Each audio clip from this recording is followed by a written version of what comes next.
అందరికీ దసరా శుభాకాంక్షలు. నా పేరు దుర్గా. నేను ఆర్టిఫిషియల్ ఇంటెలిజెన్స్తో క్రియేట్ అయ్యా. దసరా అంటే శక్తి, ధైర్యం, ఆధ్యాత్మికత. నవరాత్రుల్లో దుర్గామాత నవరూపాలలో ఆరాధించబడుతుంది.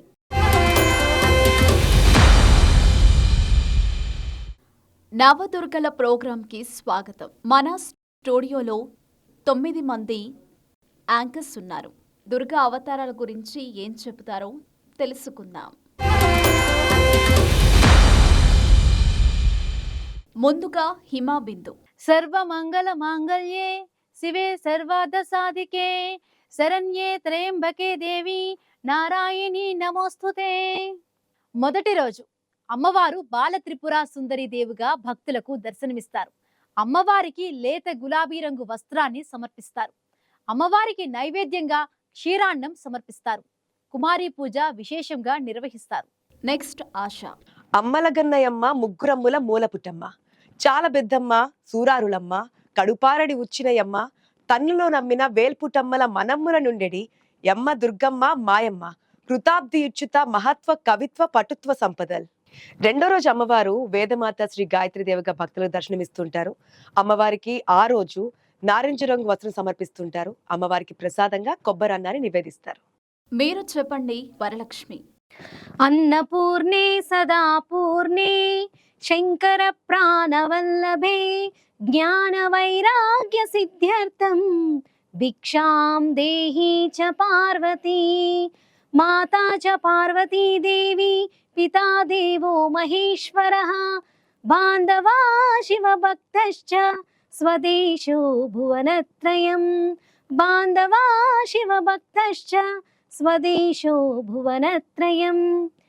దేవి శరన్నవరాత్రుల్లో భాగంగా అమ్మవారు ప్రాణకోటి ఆకలి తీర్చే అన్నపూర్ణ మాతగా వాళ్ళ దర్శనమిస్తారు. అమ్మవారికి లేత పసుపు రంగు వస్త్రాన్ని సమర్పిస్తారు. అమ్మవారికి నైవేద్యంగా అల్లం గారెలు కూడా సమర్పిస్తారు. శివాని చెప్పండి. నాలుగో రోజు అమ్మవారు శ్రీ లలితా త్రిపుర సుందరి దేవిగా భక్తులకు దర్శనమిస్తారు. అమ్మవారికి ముదురు బంగారు రంగు వస్త్రం సమర్పించాలి. అమ్మవారికి నైవేద్యంగా కదంబం ప్రసాదాన్ని నివేదిస్తారు. బ్రహ్మిణి మీరు చెప్పండి. ఐదో రోజు అమ్మవారు శ్రీ చండీదేవిగా దర్శనమిస్తారు. లోక కంటకులైన రాక్షసులను సంహరించడానికి అమ్మవారు ధరించిన అవతారమే శ్రీ చండీదేవి అవతారం. అమ్మవారు ఎర్రని పూలతో పూజించాలి. ఎర్రని వస్త్రాన్ని సమర్పించాలి. చింతపండు, పులిహోర, రవ కేసరి వంటి నైవేద్యాలను సమర్పించాలి. నెక్స్ట్ సోనియా. ఆరవ రోజు అమ్మవారు శ్రీ మహాలక్ష్మి దేవిగా దర్శనమిస్తారు. అమ్మవారికి ముదురు గులాబీ రంగు వస్త్రాన్ని సమర్పించాలి. అమ్మవారికి నైవేద్యంగా పూర్ణం బూరెలు సమర్పిస్తారు. సుధా. సరస్వతి నమస్తుభ్యం వరదే కామరూపిణి విద్యారంభం కరిష్యామి సిద్ధిర్భవతు మే సదా. ఏడవ రోజు అమ్మవారు సరస్వతీదేవి రూపంలో భక్తులకు దర్శనమిస్తారు. అమ్మవారికి తెల్లని వస్త్రం సమర్పిస్తారు. అమ్మవారికి నైవేద్యంగా దద్దోజనం నివేదిస్తారు. నిధి చెప్పండి. ఎనిమిదో రోజు దుర్గాష్టమి పర్వదినం. ఈ రోజు అమ్మవారు దుర్గతులను రూపుమాపే దుర్గావతారంలో భక్తులకు దర్శనమిస్తారు. ఈ రోజు అమ్మవారికి ఎర్రని వస్త్రాన్ని సమర్పిస్తారు. అలాగే అమ్మవారికి నిమ్మకాయ పులిహోర నైవేద్యంగా పెడతారు. తర్వాత దేవిక. 9వ రోజు మహర్నవమి పర్వదినం. ఈ రోజునే మహిషాసురుడు అనే రాక్షసుణ్ణి సంహరించి అమ్మవారు మహిషాసురమర్ధనిగా దర్శనమిస్తారు. అమ్మవారికి ఆకుపచ్చని వస్త్రం సమర్పిస్తాం. అమ్మవారికి నైవేద్యంగా చక్కెర పొంగలి నివేదిస్తాం. విజయదశమి చెడుపై మంచి సాధించిన విజయానికి ప్రతీకగా జరుపుకునే విజయదశమి పర్వదినం రోజున అమ్మవారు శ్రీ రాజరాజేశ్వరి దేవిగా దర్శనమిస్తారు. అమ్మవారికి ఎరుపు, ఆకుపచ్చ రంగు వస్త్రాలు సమర్పిస్తాం. లడ్డు, చింతపండు పులిహార, రవ్వ కేసరి నైవేద్యంగా సమర్పిస్తాం. ఈ దసరా పండుగ రోజుల్లో అమ్మవారిని శక్తి మేరకు పూజించి అమ్మవారికి అనుగ్రహానికి పాత్రులవుతాం.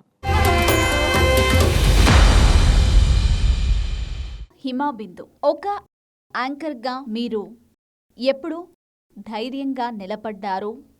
మీడియా రంగంలో మహిళలు రాణించాలంటే ప్రతిరోజు కూడా చాలా రకాలుగా సవాళ్ళను ఎదుర్కొంటూ ఉండాలి. ఎందుకంటే ఇది బేసికల్గా పురుష ప్రపంచం. ఈ పురుష ప్రపంచంలోని మహిళలు ఉండేది కొద్దిగా. అందులో మీడియా ప్రపంచంలో రాణించాలంటే వాళ్ళకి తెగువ ఉండాలి, ధైర్యం ఉండాలి. ఏదైనా కూడా నిర్మోహమాటంగా చెప్పగలగాలి. కొన్ని సమస్యలు వస్తుంటాయి. వాటిని చాలా చాకచక్యంగా ఎవరిని నొప్పించకుండా మెప్పించుకుంటూ కూడా వెళ్ళిపోగలగాలి. సో ప్రతిరోజు కూడా చాలా తెలివిగా ముందుకెళ్తున్నాను. అదే నేను అలవర్చుకున్నాను నా జీవితంలో. ఆశ. మీరు పాటించే రోజువారీ క్రమశిక్షణ ఏంటి? అలాగే సహనం గురించి ఏం చెప్తారు? క్రమశిక్షణ అంటే ఎప్పుడు కూడా ఒక పనిని అదే టైంలో చేయడం. సో నా కెరియర్ స్టార్ట్ అయిన నుంచి ఇప్పటి వరకు కూడా ఒక్క బులెటిన్ కూడా టైం తప్పకుండా నేను అటెంప్ట్ చేశాను. ఏ ఒక్క రోజు నేను బులెటిన్ స్కిప్ చేయలేదు. నా టైం నేను ఫాలో అవుతాను. ఇక కష్టకాలంలో సహనం ఏ విధంగా ఉండాలి అంటే, కష్టకాలం అనేది మనకి చెప్పిరాదు. ఆ సమయమే, ఆ సిచ్యువేషన్, ఆ పరిస్థితే మనం ఆ టైంలో సహనంగా ఉండాలా, ఏ విధంగా ముందుకెళ్ళాలనేది ఆ సిచ్యువేషన్ బట్టి మనకి ముందుకెళ్ళిపోతూ ఉంటాం. కాలమే మనకి అన్నిటికీ గుణపాఠం చెప్తూ ఉంటుంది, ముందుకు నడిపిస్తూ ఉంటుంది. వరలక్ష్మి, మీరు లైవ్‌లో టెన్షన్ సిట్యుయేషన్ ఎలా హ్యాండిల్ చేశారు? దాదాపుగా ఐన్యూస్లో నేను 2 సంవత్సరాల నుండి యాంకర్గా వర్క్ చేస్తున్నాను. సో ఇప్పటివరకైతే అట్లాంటి సిచ్యువేషన్ అయితే రాలేదు. ఒకవేళ వస్తే నేను బ్రేక్ తీసుకుంటా. శివాని చెప్పండి. మీరు యాంకరింగ్‌లో ఇన్నోవేటివ్‌గా చేసిన ఇన్సిడెంట్ ఏంటి? నేను ఇన్‌స్టాలో నాకు జస్ట్ 150, 200 ఉన్న ఫాలోవర్స్‌ని నేను 3000 అబోవ్ ఫాలోవర్స్ వరకు తెచ్చుకున్నాను. అది కూడా నేనేదో డాన్స్ చేసో, రీల్స్ చేసో కాదు. జస్ట్ నేను ఒక సెపరేట్ ఛానెల్‌లో పాడ్‌కాస్ట్ చేసినవి జస్ట్ కట్ చేసి హెల్త్ టిప్స్ ఏసాను. హెల్త్ టిప్స్ వల్ల ఒక 2 వీడియోస్ నాకు మిలియన్స్‌లో పోయాయి. ఫాలోవర్స్ కూడా నాకు 1-2 డేస్‌లోనే 3000 అబోవ్ వచ్చారు. వీడియోస్ కూడా నేను 1 డేలోనే 1.2 మిలియన్స్ సంపాదించాను. ఇది నాకు మెమరబుల్ డే. బ్రహ్మణి, మీరు చెప్పండి. మీరు కేర్ చూపించే సిట్యుయేషన్ ఏది? నాకు బాగా నచ్చిన అలాగే కేర్ తీసుకునే విషయం ఏంటంటే, నాకు నేనే ఇష్టం అనమాట. ఎందుకంటే నాకు నేను అంటే ఫ్యామిలీకి దూరంగా ఉన్నాను కాబట్టి, నాకు నేనుగా ఏదున్నా సరే సెల్ఫ్ మోటివేటెడ్‌గా ఫీవర్ వచ్చినా, కాఫ్ వచ్చినా, లేకుంటే కోల్డ్ వచ్చినా, తలనొప్పి వచ్చినా, ఏదొచ్చినా సరే నాకు నేనుగా కొంచెం టాబ్లెట్ ఏసుకొని సెటిల్ అయిపోయింది, క్లియర్ అయిపోయింది అనుకోని మళ్ళీ నేను మూవ్ ఆన్ అవుతూ ఉంటాను అనమాట. నెక్స్ట్ సోనియా, జర్నలిజంలో ఒత్తిడిని ఎదుర్కొన్న సందర్భం ఉందా? ఉంటే ఎలా ఎదుర్కొన్నారు? ముఖ్యంగా జర్నలిజం అంటేనే ఎంతో ఒత్తిడితో కూడుకున్న ప్రొఫెషన్. ఇలాంటి ప్రొఫెషన్‌లో మాకు సడెన్‌గా బ్రేకింగ్ న్యూస్‌లు వస్తాయి. సమ్‌టైమ్స్ బయటికెళ్ళమంటారు.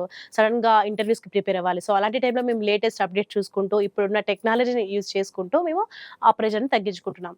సమ్‌టైమ్స్ సీనియర్స్ గైడెన్స్ కూడా తీసుకొని ఆ ప్రెషర్‌ని తగ్గించుకొని ఇంకా ముందుకెళ్తున్నాం. సుధా, మీరు ఏ విషయంలో ఎక్కువ భయపడ్డారు? దాన్ని ఎలా జయించారు? భయం అనేది ఫస్ట్‌లో ప్రతి చిన్నదానికి భయపడేదాన్ని. ఎవరితోనైనా మాట్లాడేటప్పుడు, లేదా ఒక విషయంలో ఏదైనా చిన్న తప్పు జరిగింది అని అనిపించినప్పుడు భయపడేదాన్ని. ఎందుకంటే తప్పుని చెప్పాలి అన్న. కానీ రాను రాను నాకు అర్థమైంది. ఆ తప్పని చెప్పకపోవడం, లేదంటే నా మనసులో ఉన్నది నా మనసులోనే దాచుకొని అవతలి వ్యక్తులకి చెప్పకపోవడం వల్ల నాకు నేనే బాధపడేదాన్ని. అందుకే తర్వాత అర్థం చేసుకున్నా. అంటే తప్పు ఏదున్నా లేదా ఎవరితోనైనా చెప్పాల్సొచ్చినా ముందు భయాన్ని వదిలేస్తేనే నేను ప్రశాంతంగా ఉంటానని. అందుకే ఇంక అప్పటినుంచి ఫస్ట్ ఆలోచిస్తా. నిజంగా భయపడుతున్నట్టు నిజంగా ఆ సిట్యుయేషన్ అంత భయంకరంగా ఉంటుందా? దాన్నెలా హ్యాండిల్ చేయాలి అని ఆలోచిస్తా. తర్వాత అది అంత పెద్ద ఇష్యూ కాదు. కొంచెం టైం అయితే తీసుకుంటాను. టైం తీసుకున్న తర్వాత దాన్ని ఆలోచించి, సరే ఇది అంత పెద్ద విషయం అయితే కాదు. ఎక్కువసేపు ఆలోచించి ఇది నార్మలే అని నాకు నేనే సర్ది చెప్పుకొని, సో ఆ భయాన్ని దాని నుంచి నేను బయటకొస్తాను. నిధి చెప్పండి. మీరు నమ్మే ప్యూర్ థాట్ అంటే ఏమిటి? నాకు simple living and pure thought అంటే ఉన్న దాంట్లోనే సంతోషంగా ఉండటం. ఎక్కువ ఆశలు, ఆడంబరాలు ఇవేమీ లేకుండా దేవుడు మనకిచ్చిన దాంట్లో సంతోషంగా ఉండి, పక్క వాళ్లకు మనం ఎంతవరకు హెల్ప్ చేయగలుగుతామో అంతవరకు హెల్ప్ చేసి, వాళ్ళ హ్యాపీనెస్‌లో మనం కూడా హ్యాపీగా ఉండటమే pure thought and simple living.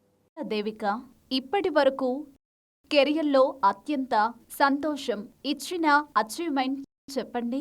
నా కెరీర్ స్టార్టింగ్‌లోనే నేను ఒక పొలిటికల్ డిబేట్ అండ్ భానుచందర్ గారితో ఒక మంచి ఇంటర్వ్యూ చేశాను. అయి 2 కూడా ద బెస్ట్ వచ్చాయి. 100% నా ఎఫర్ట్ పెట్టి చేశాను. నాకు సాటిస్ఫాక్షన్ కలిగించిన ఇంటర్వ్యూస్, మంచి కాంప్లిమెంట్స్ కూడా వచ్చాయి. ఇప్పటి వరకు ఉన్న కెరీర్‌లో ద ఫస్ట్ ఇంటర్వ్యూ అంటే ద బెస్ట్ ఇంటర్వ్యూ అన్నట్లు వచ్చింది. సో ఇంకా మర్చిపోలేను అది నా కెరీర్‌లో ఇప్పుడు. స్త్రీ శక్తికి అర్థం ఒక్క మాటలో చెప్పాలంటే ఏం చెప్తారు? ముందుగా హిమా బిందు. స్త్రీ అంటే సృష్టి. స్త్రీ లేనిదే సృష్టి లేదు. ఎత్ర నార్యస్తు పూజ్యంతే రవంతే తత్ర దేవతః. ఎక్కడైతే స్త్రీలను పూజిస్తారో అక్కడ దేవతలు కొలువై ఉంటారు. మనందరికీ తెలిసిన విషయమే. అయితే మన కుటుంబంలో కూడా స్త్రీలకు అంతే గౌరవం ఉంటుంది. అలాగే మన స్త్రీలను మనం గౌరవించుకుంటూ ఉంటాం. ఎవరైతే స్త్రీలను గౌరవిస్తారో ఆ కుటుంబం కూడా చాలా సంతోషంగా ఉంటుంది. నెక్స్ట్ ఆశ. స్త్రీని ఒక్క మాటలో చెప్పాలంటే చాలా కష్టం. ఎందుకంటే ఏ కవి చెప్పినా ఏ పాట పాడినా స్త్రీ గురించి చాలా పదాల్లో చెప్తూ ఉంటారు, చాలా అందంగా అభివర్ణిస్తూ ఉంటారు. అట్లాంటి స్త్రీ గురించి చెప్పాలంటే ఒక్క మాట సరిపోదు, ఒక్క భావం సరిపోదు. ఈ విశ్వమే ఆదిపరాశక్తి అమ్మవారితో స్టార్ట్ అవుతోంది. స్త్రీ లేనిదే ఈ జగత్తే లేదు, ఈ విశ్వమే లేదు. సో పంచభూతాలు ఎంత ముఖ్యమో ఈ భూమికి, ఈ జగత్తుకి, ఈ విశ్వానికి ఆడది కూడా అంతే ముఖ్యం. వరలక్ష్మి. ధైర్యం, సహనం, ఓర్పు కలిగి ఉండేది ఒక స్త్రీ మాత్రమే. శివాని చెప్పండి. స్త్రీ అంటే శక్తి స్వరూపిణి. ఒక స్త్రీ తన లైఫ్లో చాలా రోల్స్ ప్లే చేస్తుంది. అమ్మగా, అక్కగా, భార్యగా, చెల్లిగా, ఫ్రెండ్గా, ఇలా చాలా రోల్స్ ప్లే చేస్తుంది. ఇప్పుడున్న సమాజంలో ఒక స్త్రీ అనేది చాలా important. So that's the power of women. Brahmini మీరు చెప్పండి. స్త్రీ శక్తికి ఒక్క మాటలో చెప్పాలంటే గనక ఇంకా అమ్మ గురించి మాత్రమే చెప్పాలి. స్త్రీ అంటేనే ఇంకా అమ్మ. అంటే అమ్మ అన్ని రకాల రోల్స్ ప్లే చేస్తూ ఉంటుంది కదా. తల్లి పాత్ర, అలాగే కోడలి పాత్ర. ఒక స్త్రీ అనేది తల్లి, కూతురు, అలాగే కోడలి పాత్ర, ఇంకా అత్తగారు, అన్ని జనరేషన్స్ని కవర్ చేస్తుంది. సో నేనైతే ఖచ్చితంగా స్త్రీ శక్తి అంటే కనుక అమ్మకే ఇస్తానన్నమాట. సోనియా. స్త్రీ అంటే ఓర్పు, సహనం. ఒకప్పుడు స్త్రీలు ఓన్లీ వంటింటికే పరిమితం అయ్యేవారు, కానీ ఇప్పుడు బయటికి వచ్చి అన్ని రంగాలలో మగవారితో సమానంగా, మగవారి కంటే ఎక్కువగా రాణిస్తున్నారు. సమాజంలో గౌరవ ప్రతిష్టలు కాపాడుతున్నారు. సమాజం మొత్తాన్ని చూసుకోగలదు స్త్రీలు. సుధా. స్త్రీ శక్తి స్వరూపిణి అనగానే మనకి పురాణాల్లో మనం చిన్నప్పటి నుంచి వింటూనే ఉన్నాం. పార్వతీదేవి, మహాకాళి, లేదంటే మహాలక్ష్మి. పార్వతీదేవి కూడా ముల్లోకాల్ని కాపాడే కాళీ రూపంలోనే అమ్మవారు ఉంటారు. అయినా సరే మనకి పార్వతీదేవి అంటేనే శివుడి ప్రియసఖిగానే గుర్తుంటుంది. అదేవిధంగా లక్ష్మీదేవి కూడా లోకాలను వెళ్ళే రాజ్యలక్ష్మి. అయినా సరే మనకి వెంకటేశ్వర స్వామితో పాటు భూలోకంలో ఎన్ని అవతారాలు వచ్చినా సరే వెంకటేశ్వర స్వామితో పాటు అమ్మవారు కూడా ఉంటారు. స్త్రీశక్తి అంటే మనకు కావాల్సింది ధైర్యం, పట్టుదల మాత్రమే కాదు, ఓపిక, ప్రేమ కూడా ఉండాలి. నిధి చెప్పండి. ఒక్క మాటలో చెప్పలేనిదే స్త్రీ శక్తి అంటే.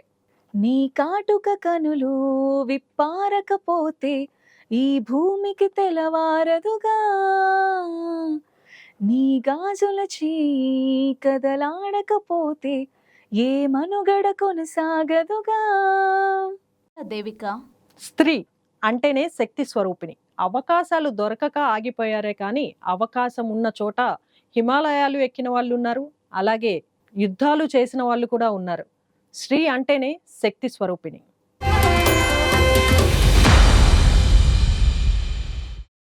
ఇది నవదుర్గల ప్రోగ్రాం.